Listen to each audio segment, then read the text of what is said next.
Oh, we spent so much time talking about this idea on the morning show last year. It's a pilot project that's meant to introduce a 4-day working week at companies here in South Africa.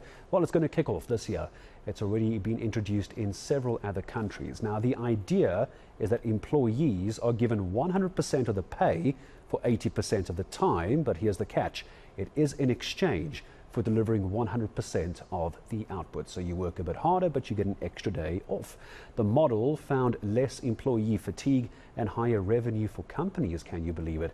But Herbert Smith Freehill's employment lawyer Jackie Reed says while there are benefits, employers need to be very careful when considering the labor implications. I think insofar as a 4-day work week is concerned, the first issue would be obviously to look at contracts of employment. Most contracts of employment will provide for a 5-day working week. So it would be necessary to amend those contracts of employment in order to ensure that they align with the company's new strategy in relation to a 4-day working week. There are also issues around things such as sectoral determinations and agreements between trade unions and employers.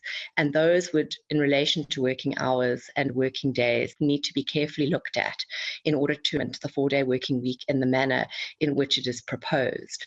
My understanding of the proposition is that there would be a 4-day working week, but there would not be any reduction in remuneration as a result of a reduction in the number of working days. And that's quite important because remuneration is a term and condition of employment.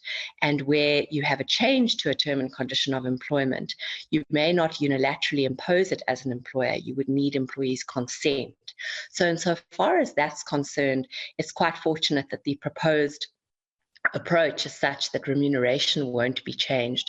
It is probable that most employees would agree to the change to a 4-day working week, particularly those who currently enjoy the working from home model or the hybrid model and so on. And it would probably attract talent in circumstances where an employer said that you could engage in a 4-day working week. Importantly, though, the employer would have to ensure that all the appropriate KPIs and KPAs, in other words, the performance indicators, the key performance indicators, would still be in place, and employees would still be required to comply with all their performance requirements.